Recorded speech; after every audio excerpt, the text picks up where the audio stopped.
What's up, everyone? My name is Daniel Karan, the founder of BoldWolves.com, the hub for peak performance, especially designated and designed for introverted men. So if you're an introverted man and you want to get the most out of your life, check it out, www.boldwolves.com. Now, today's video is going to be super awesome. It's someone that I really look up to. A lot of people in this day and age look up to, kind of like the Steve Jobs of our track, and he's just going and going and going. Billion-dollar companies, changing the world, actually putting not just like a dent in the universe, but really changing the entire direction that we're all going to, and it's Elon Musk. And right now I have, after reading his biography, I narrowed it down. It was very difficult. There were so many moments to notate, right? I had so many notes, but I just narrowed it down to 21 lessons that I'm going to share with you today. All of them are very, very powerful, and we're going to add some practical tips so you could see kind of like an inside look on his mindsets, his belief structures, and what makes Elon Musk the Elon Musk that we know. So, lesson 1. Create a sweeping goal that forms a unifying principle over everything you do.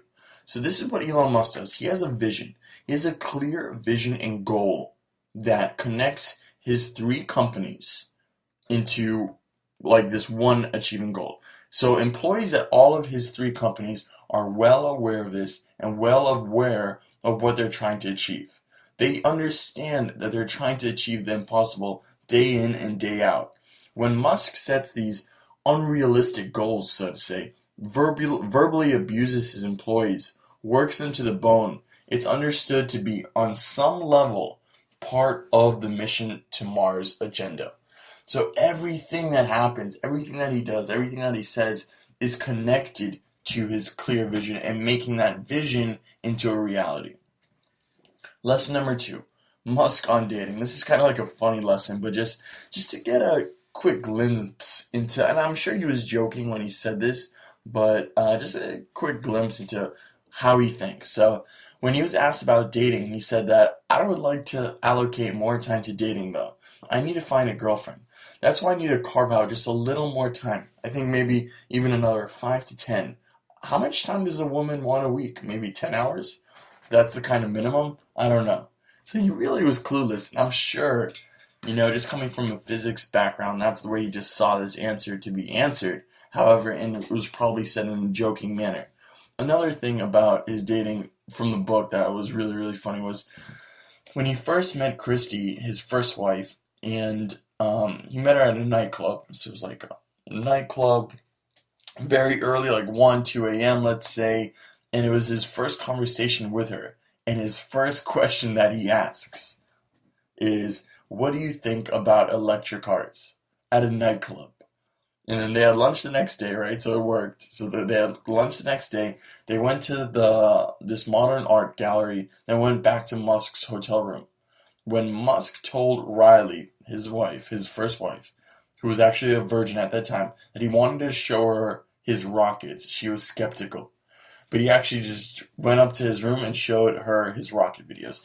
He's so obsessed with this goal and this vision that the first thing he tells someone is, what do you think about electric cars? What do you know about rockets? I want to show you my rocket videos. He's proud of his work. He's proud of his team's work. And he's proud of the goals that they're achieving and the direction that they're heading. Very, very interesting. Lesson number 3 is the Muskonian mentality. And this is a direct quote from Elon. My mentality is that of a samurai. I would rather commit seppuku than fail.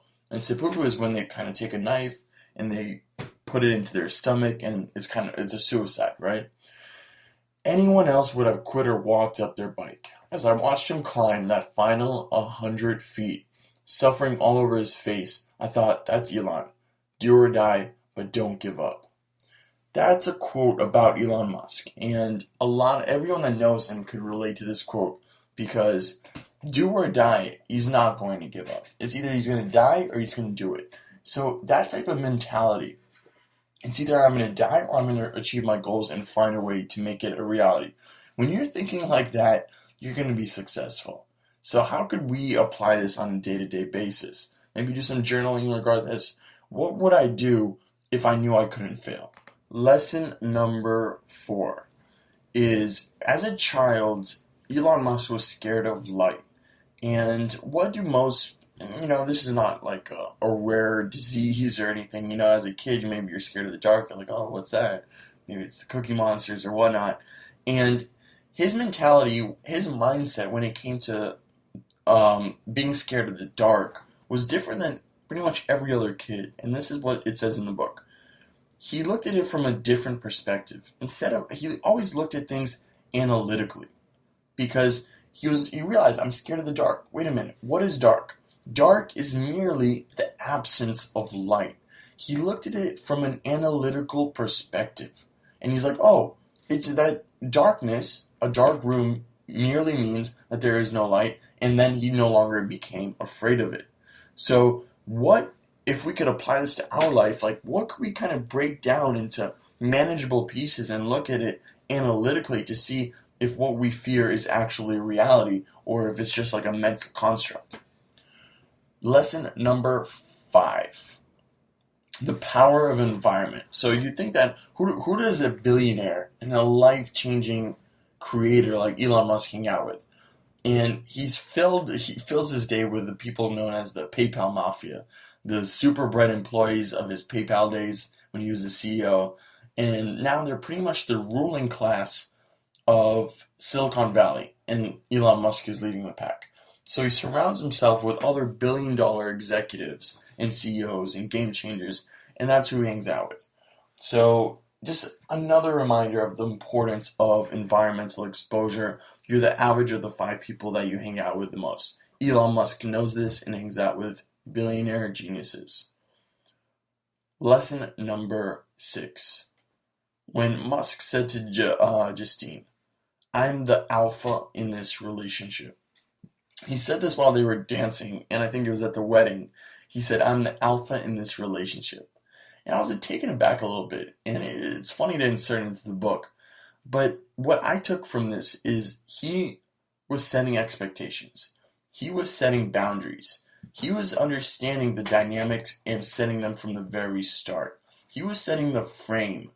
And maybe this isn't the best way to do it, oh, I'm the alpha of this relationship. Some of those things basically are more implicit. It's more of an implicit understanding who's the alpha and let's say who's the beta, rather than just saying it explicitly. But Elon Musk wanted to clearly set the boundaries, and he laid down the law. Lesson number 7. Here's what Robert Downey Jr. said about Tony Stark when he was researching the role for Tony Stark being Iron Man, right? Iron Man. This huge movie franchise. It's kind of like superhero, not a real person. Who did they base Iron Man and Tony Stark on? They based it on Elon Musk. And this is what Robert Downey Jr. said about Elon after meeting him.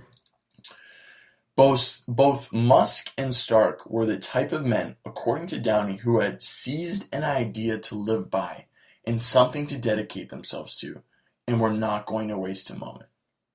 So they understood their priorities. They understood their direction, their mission, their purpose, their ikigai, or whatever you want to call it, and they dedicated their life to it and wouldn't waste a minute not working on making that into reality.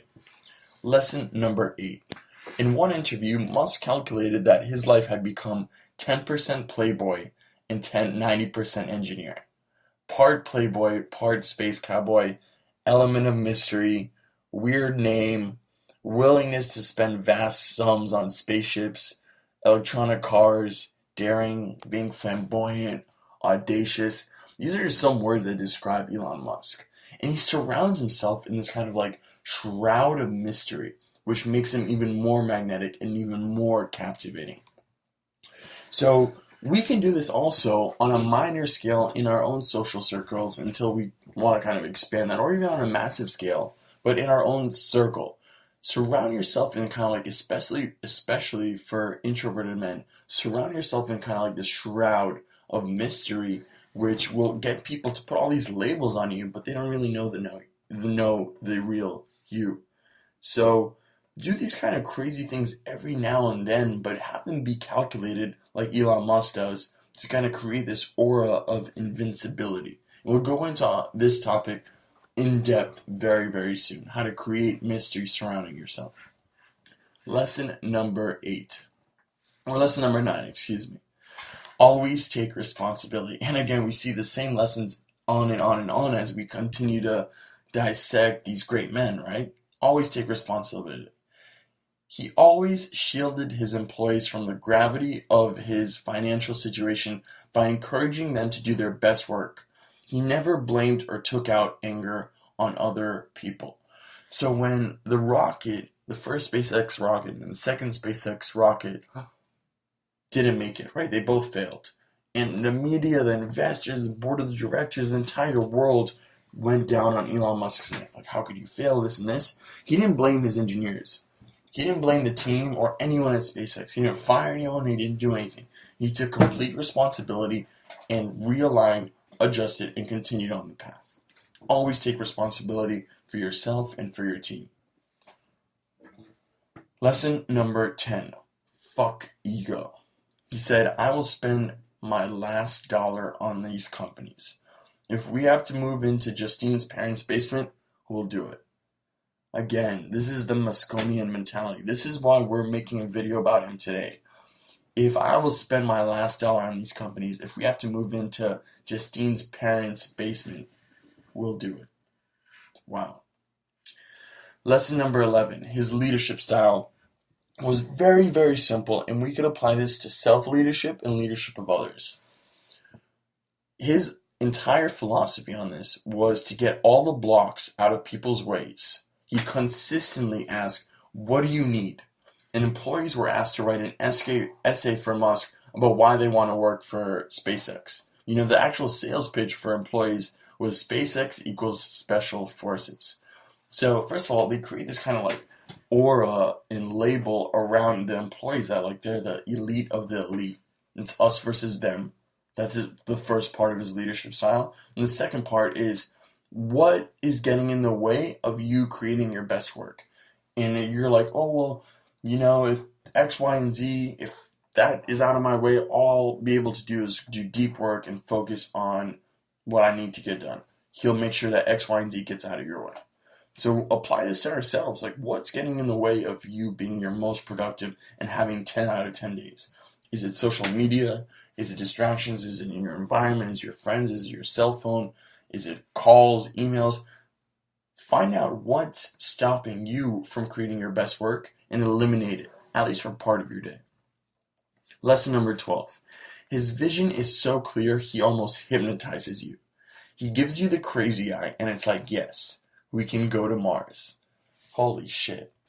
You know, just understanding, being so clear of your dreams and what you're going for, and being able to not even be clear in your own mind, which is hard, but, you know, achievable. And then kind of translating this clarity that you have in your own mind into someone else through storytelling, through just talking, and then being hypnotized is just a great magnetizing, charismatic power. Lesson number 13. Blue Origin versus SpaceX. Jeff Bezos, who we're going to make a video about soon, is versus versus Elon Musk. You know, this is very interesting. It's the ultimate competition because, you know, Jeff Bezos, founder of Amazon, created his own space company called Blue Origin, and now they're competing nonstop every single day on who can land these government and NASA contracts.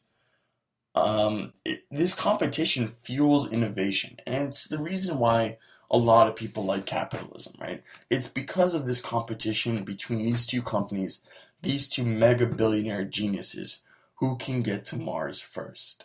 Super fascinating, and I can't wait to continue looking at this kind of dynamic that they two play out. I'm kind of edging towards Elon Musk, but at this point, you know, it's just a lot of appreciation flows out of me just witnessing what they're creating.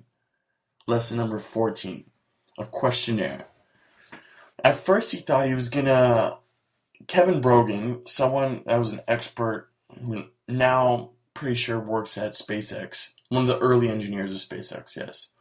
Elon Musk was interviewing him or whatnot, and this was like an expert in this certain field of aeronautics.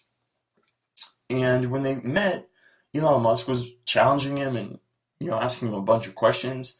And Kevin said that at first I thought that he was challenging me to see if I knew my stuff.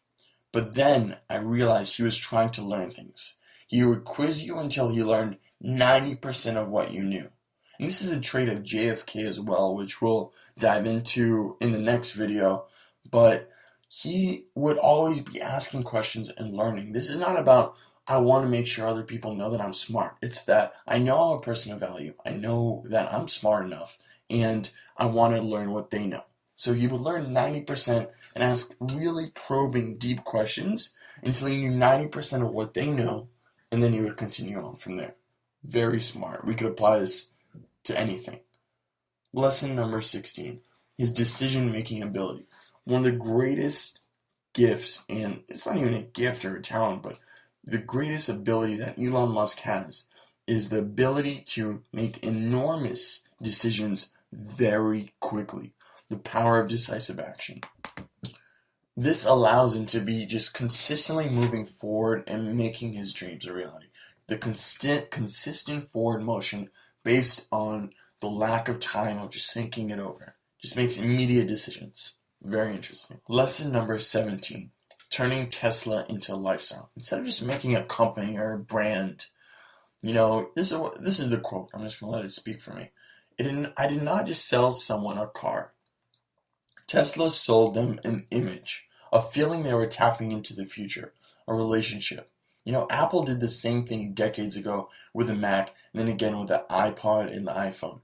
Even those who were not religious about their affiliation to Apple were sucked into its universe once they bought the hardware and download software like iTunes.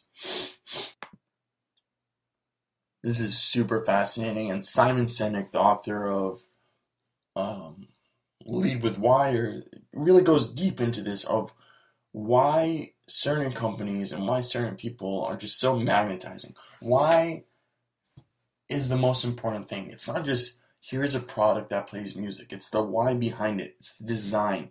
It's the lifestyle. It's the type of person that you are if you start using this on a day-to-day basis. So Tesla, he turned it from a regular car company into a lifestyle. Because someone that's driving a Tesla is exhibiting this lifestyle. Lesson number 18.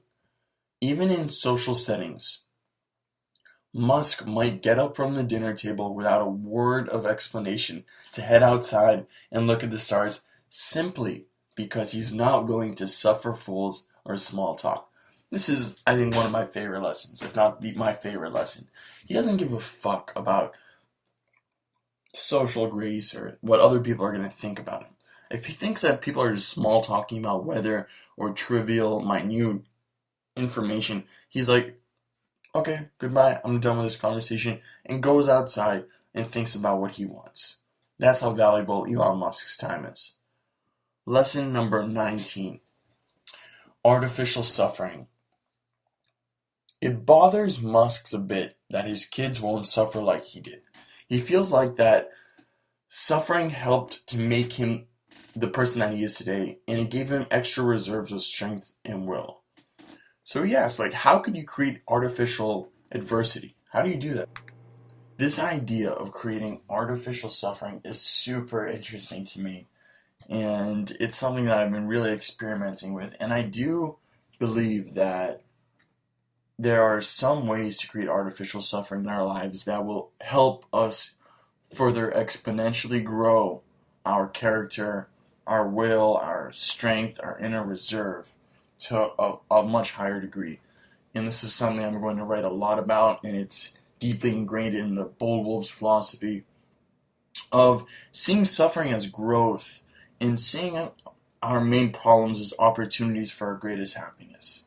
And I'm not going to dive too much deeper into this, or I'll go on like a 30-minute objective rant on it, but let's just continue with lesson number 20. Poker genius? Question mark. So Peter Thiel, also one of the founders of PayPal and one of kind of like the leading men in Silicon Valley, said he recalls a story from his and Mr. Musk's PayPal days when Mr. Musk joined the engineering team's poker game. Back at PayPal, Musk joined the engineering team's poker game and bet everything on every hand. And they're like, wow, this guy's freaking has balls. And then after the game, they finally asked him, like, hey, what's up with that? And he admitted only afterward that it was his first time playing poker. This is just like a funny story, but it's his first time playing poker. And he just goes all in on everything. And he learns along the way. And I bet by the end of that game, he was not the worst player on that team. So even if you don't know anything, go all in, make a fool out of yourself, and enjoy the ride. So these are just 20 lessons, and I'm going to post a little excerpt from Justine, who's Elon Musk's ex-wife, who answers a question on Quora with a great answer about Elon Musk's life that I'd like you to read as well, to just be further inspired of this great person. And if all this interests you, please watch some of our other great man dissecting videos. We have JFK coming up, Carl Jung, Jeff Bezos, Einstein, Jobs, Arnold, you name it, Churchill. All these great men, they're going to be dissected lessons with practical tips. Check out bullwolves.com. And if any of this interests you, subscribe, and we'll be creating more content coming at you soon. Enjoy.